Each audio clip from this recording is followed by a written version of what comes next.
Frente a essas corporações e por muitos quilômetros, ambos os lados se encontraram travados e nenhuma decisão parecia possível de ser tomada nesta área. Com a paralisação segurando o fronte a leste do Aisne, cada lado tentou levar suas tropas para o oeste e para o norte, no que ficou conhecida como a Corrida para o Mar. O 6º Exército de Manoury foi o primeiro a cavalgar pelo rio Oise no dia 17 de setembro, mas foi bloqueado perto de Noyon pela 9ª Corporação da Reserva Alemã, descendo da Antuérpia. 2 dias depois, outra corporação alemã vinda de Reims parou uma avançada sobre o rio Havre por causa do 2º Exército de Castelnau, que veio de Lorena para apoiar a esquerda aliada. Joffre formou um novo 10º Exército sob o comando do general de Mauduit, que tentou passar por fora da ala direita alemã para o norte, mas acabou lutando no começo de outubro para segurar a cidade de Arras contra a força de 3 corporações alemãs. No final de setembro, os franceses revidaram com repetidos ataques a Verdun, embora o 5º Exército Alemão sob o comando do príncipe William tenha ganhado território na floresta da Argonne, e uma patrulha problemática alemã foi estabelecida na margem oeste do rio Meuse, em Saint-Merle, a forma em que o fronte ocidental sustentaria até 1918 estava sendo moldada rapidamente. Preocupado em ficar emaranhado na paralisação do Aisne, Sir John French pediu a Joffre que permitisse que a BEF se separasse e assumisse a formação original na esquerda aliada. Taticamente, como faltava à BEF artilharia pesada, mas possuía uma cavalaria eficaz, seria mais valorosa no flanco esquerdo. Estrategicamente, parecia sensato encurtar suas linhas de comunicação com os portos no canal. Mesmo com os problemas que surgiriam da passagem das divisões britânicas por linhas de comunicação francesas, Joffre autorizou a ação. No dia 1º de outubro, a BEF iniciou uma caminhada para a planície de Flanders, uma região que se tornaria um dos maiores campos de carnificina de toda a guerra.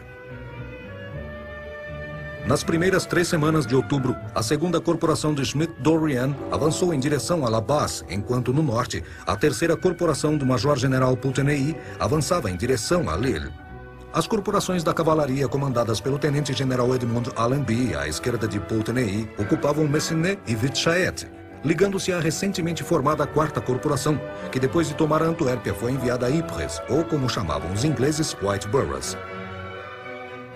A coordenação das operações entre o Oise e o mar foi confiada por Joffre a Foch, que foi destinado a liderar um novo grupo de exército ao norte. Não havia uma unidade formal de comando entre os aliados, e Foch não tinha poderes diretos sobre os ingleses e os belgas. Mas na prática, sempre que possível, seus aliados agiam rapidamente sob suas propostas sem atritos. Neste estágio da guerra, tal cooperação foi essencial, pois Falkenhayn mostrava um hábil toque estratégico, utilizando ferrovias de forma inteligente para ganhar um limite vital para reorganizar e reforçar seus exércitos. Com os alemães apertando o passo, os aliados corriam um grande risco de ficarem cercados no final de outubro e começo de novembro. O 6º Exército Alemão, que tinha se movimentado pelo fronte de Lorena, se esforçava para expulsar os aliados de suas posições entre La Basse e Menin. O 4º Exército reconstituído, comandado pelo Duque Albrecht von Württemberg, se aproximava de Ypres. A próxima formação incluía 4 novas corporações de reserva, com uma grande proporção de jovens voluntários altamente motivados de universidades e escolas técnicas, que mesmo treinados apressadamente, ofereceram a Falkenhayn uma vantagem decisiva em potencial, conforme ele procurava mandar os aliados para a esquerda e descer pela costa do canal. 4º ato. Massacre dos Inocentes.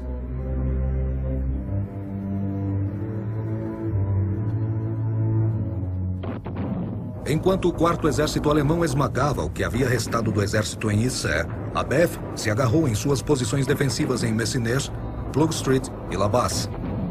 As fazendas que rodeavam a cidade belga de Ypres se tornaram o único setor onde ambos os lados teriam uma chance real de cercar o inimigo. Chegando do rio Aisne no dia 20 de outubro, a 1ª Corporação de Haig avançou ao norte de Ypres.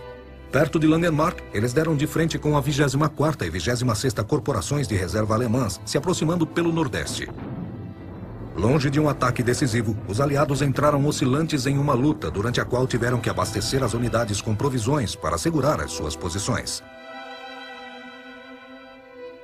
Do lado alemão, o patriotismo dos jovens voluntários, os estudantes burgueses alemães que estavam no fronte, não conseguiam esconder sua inexperiência.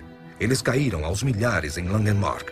Avançando em densas linhas de ataque, eles foram dizimados pelas metralhadoras dos atiradores ingleses. 25 mil soldados estudantes encontraram um lar para a eternidade numa cova coletiva em Langenmark. Avançamos uns 90 metros quando entramos sob o fogo de metralhadoras, que foi uma coisa tão horrível, porque as perdas eram tão significativas que nos deram ordens para deitar no chão. E ninguém ousava se levantar, porque a qualquer momento que um atirador visse um movimento, ele atirava. E então a artilharia britânica fuzilava e mirava na cabeça, nos braços, e as pernas voavam. Elas eram cortadas em pedaços. Lembrado pelos alemães como Killenmord von Ypern, massacre dos inocentes em Ypres, o sacrifício ganhou mais tarde um lugar especial na mitologia nazista. Embora a frente continuasse fluindo, trincheiras iam aparecendo lentamente na terra plana das fazendas. Na noite de 24 de outubro, sabendo que os ataques das corporações de reserva provavelmente iriam falhar, o alto comando alemão decidiu fazer um ataque surpresa alguns quilômetros ao sul entre Geluvelle e Messines. Lá no dia 29 de outubro, uma equipe comandada pelo general von Fabeck renovou os esforços alemães para conseguir quebrar as linhas inimigas. Os aliados tiveram uma grande crise no dia 31 de outubro, quando as posições britânicas em Geluvelle foram ultrapassadas, mas, como em Langenmark, os alemães perderam coesão após uma brecha inicial, novamente expondo a fragilidade de seu treinamento. Um corajoso contra-ataque de 357 homens e oficiais do 2º Worcesters expulsou os alemães de Geluvelle. Nos dias seguintes, a cavalaria de Allenby e os franceses foram expulsos da Serra de Messines. A situação se estabilizou quando houve uma organização de mais tropas francesas nos flancos da Bef. A pausa foi pequena. Outro ataque no dia 11 de novembro da divisão composta da Guarda Prussiana penetrou nas linhas britânicas ao norte da estrada de Menin. Mais uma vez, com formações obsoletas, em grupos fechados, os alemães foram atacados por uma artilharia inglesa escondida e por uma força armadora que incluía cozinheiros, escrivões do quartel e engenheiros. Sem saber que esta representava a última linha de resistência britânica, a guarda prussiana vacilou e foi expulsa da floresta de Num por um vigoroso contra-ataque feito pela 2ª Infantaria de Oxfordshire e Buckinghamshire. Os aliados sobreviveram à última crise de 1914. Em uma semana ou mais, a neve preencheu os campos de batalha e os grandiosos planos dos homens de guerra viraram ruínas. A transferência de 4 cavalarias alemãs e 8 divisões de infantaria para o fronte oriental, no começo de dezembro, realçou o conhecimento de Falkenhayn sobre o fato, assim como o de seus oficiais nas trincheiras. A guerra ficou travada, com cercos gigantescos em ambos os lados. O fronte inteiro é uma trincheira fortificada sem fim.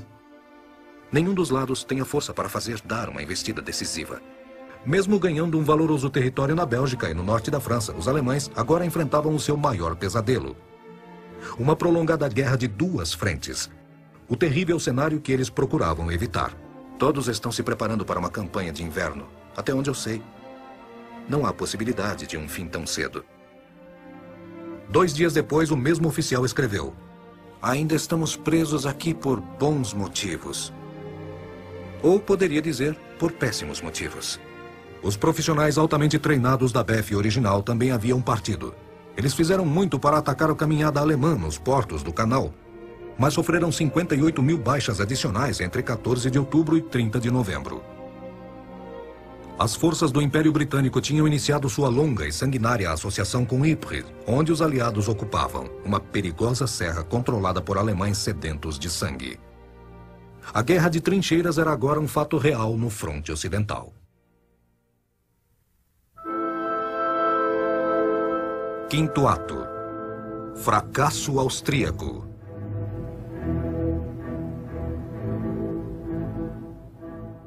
Os austríacos, que perderam prestígio com o assassinato do arquiduque, queriam reestabelecer a primazia nos Balcãs e no sudeste europeu. Portanto, precisavam disciplinar a Sérvia. A posição